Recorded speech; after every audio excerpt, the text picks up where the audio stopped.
Jerry in as if use Jerry as a pair of specs. So you look at your breathing movement sensation through this pair of specs. Okay, that is experience A. When you chant Buddha, Buddha or Om. And then experience B, I tell you to slam a brake on. Take Jerry away. This mental eye is a consciousness element. It has its duty, its function. Direct function is to know, have perception toward all this, so it can still see. Which, in my opinion, my experience, I think experience B is clearer. Because it's very direct, isn't it?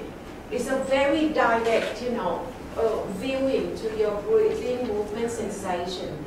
Whereas if you say Om, Om, you have the extra one come in.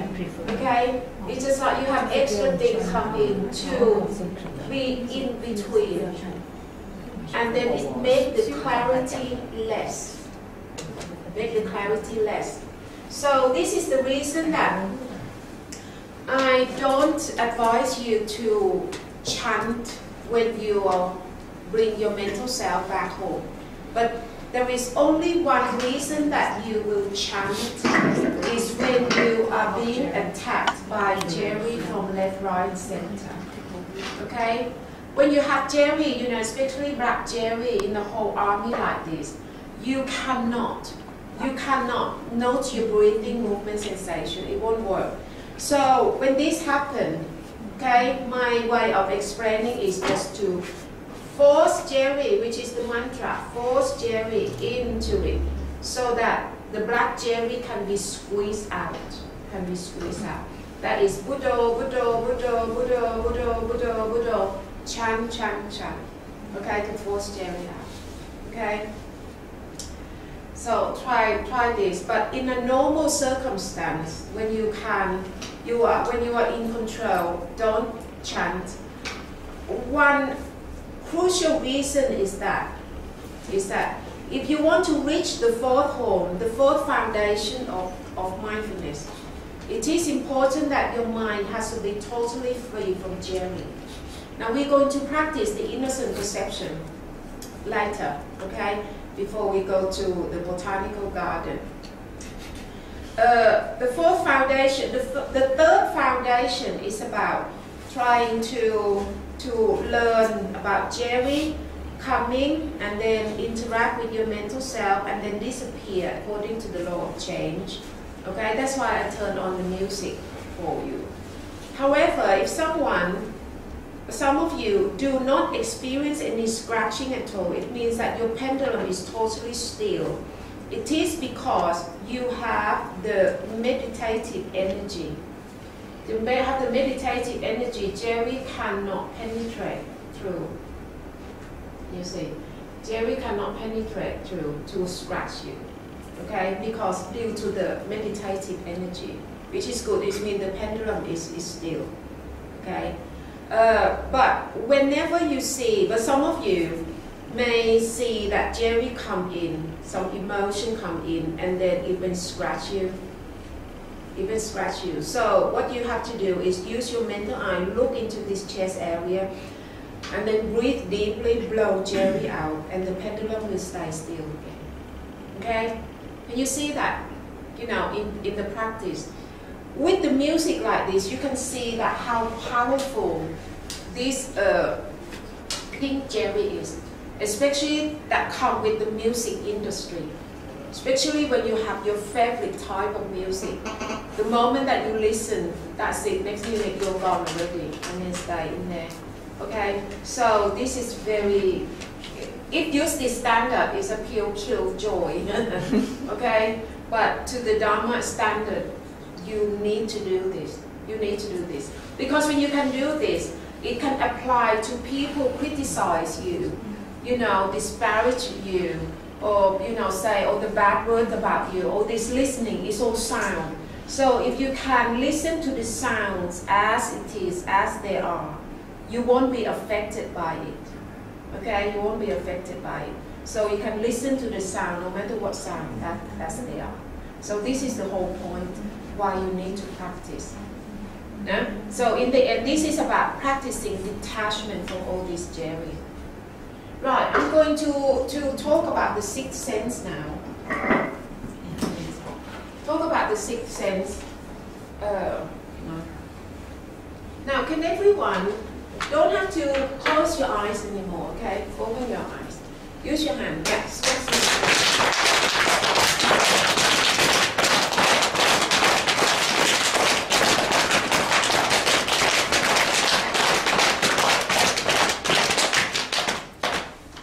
Now, at this moment, which sense of yours that you are using to perceive the pains in your hands and legs? Yeah? We explore now. Are you using your eyes? No, obviously not. Your ears? No. Nose? No. Tongue? No. Can you use your skin? Don't be too quick. Can you use your skin to perceive the pains in your hand, in your leg? Now try it. Use your hand, your skin. Touch the pain. Can you perceive them? No. No. No. Your skin. Your skin would know the texture, external texture. Okay? Your skin would know the external texture, smooth, rough, coarse, all these things. But the pain is the internal texture.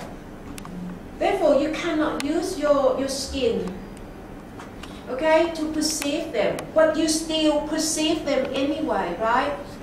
Which means that you are using your mental eye, right? Your mental eye, which is your sixth sense to perceive the pains in your hands, your leg right now. Okay? So is your headache, toothache, stomachache, throbbing here and there. All the sensation internally, all the internal sensations that happen in the inside, you have perceived them, but you perceive them with your sixth sense or your mental eyes all along. So the Buddha say that the Buddha in fact is the only person who declares so loudly that human life form is a life form with 6 senses and not 5. Okay? Not 5. But, and then every sense, they all correspond to its own sense objects. Like eyes correspond with sight, ear with sound, all these. Every sense will correspond to its sense objects. Yeah?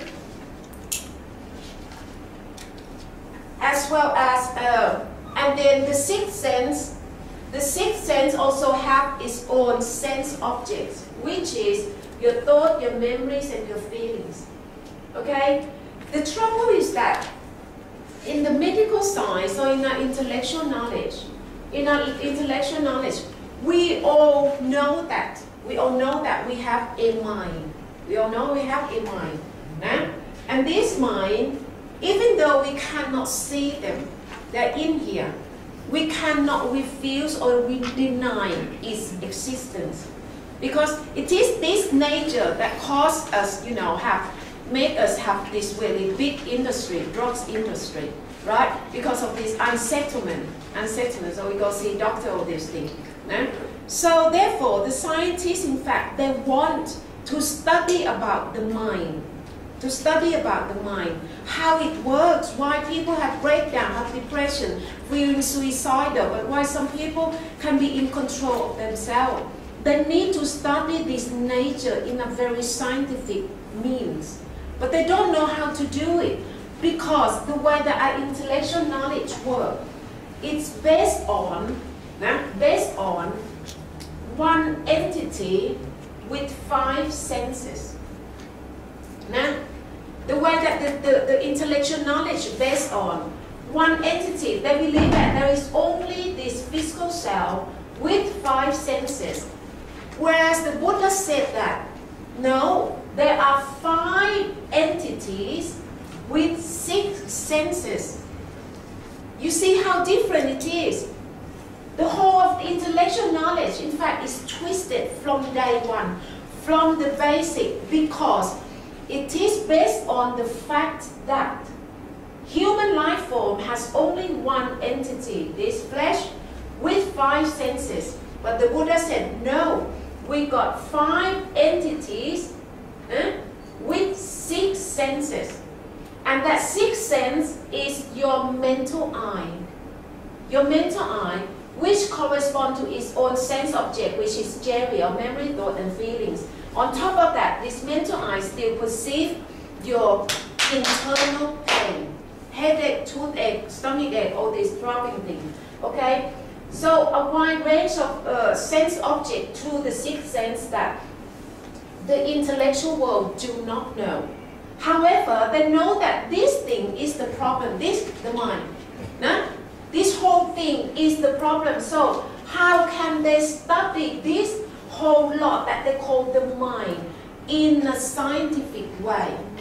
Okay? Scientific way, it means that if you want to study something, you have to study them objectively. Objectively is that the observer have to stand away from that phenomenon, and then you use your eyes or your senses to watch, keep on watching, making observation, keep on listening, what the sound make, or keep on touching, keep on smelling, keep on tasting, right? So this is the scientific way of studying any phenomenon at all, okay? Which can be done with only sight, sound, smell, taste, and texture, right? Because you got the proper tool, eyes, ear, nose, all these things, your sense organ, to observe the phenomena that come in the form of sight, sound, smell, taste, and texture. Scientists can do this part, external world, very easily. But it comes to the internal world, all this mess that caused by Jerry, they really desperately want to study in the objective manner. But they don't know how to do because they thought that the mind, all these things is in the mind, in the brain. The mind is in the brain. So what they do is they use these 4 entities, which is your mental self, your thought, your memory, and your feelings. Okay? These 4 things, they force them into the brain, and then they connect all these electrical wire into the computer. They make it to graph or whatever, and then they look at the computer. Okay, they've gone through all sort of experiment, whatever, and then they thought that by just looking at the graph on the computer monitor is the way to study the mind in the objective manner. So the result is that. This is their conclusive result is that, okay, the reason that your mind, in this, unsettled state, it is because of the chemical. The chemical in your brain, in the regions of the brain, it has the imbalance. The imbalance of the chemical in the regions of the brain is the cause to make your mind become unsettled like this. So if the cause is the chemical in the brain, so they got to go to adjust that chemical in the brain. How to do it is to pump the medication, the pill, the happy pill that they call antidepressant, which are all chemical. So take that chemical into it. It will adjust this chemical in the brain. So with the hope that this thing will be balanced. So this is the cause for this. So take the tablet and then this will be balanced. But the argument is that if this is the right cure and this is that simple like this, you think the world would be in this mess or not? And in fact, you don't need that many pills. If the happy pill is the real cure, you don't have to take that many, 1 or 2, and then everyone can live happily ever after, smile everything. But because it doesn't work, and make you, trapped into this cycle, this vicious cycle. I don't know what kind of chemical they put into your body, but as soon as it goes in, okay, there's something in there that make this thing, forces to calm down, force you to sleep or whatever. It's not the kind of happiness that make you really bright and cheerful and enlightened.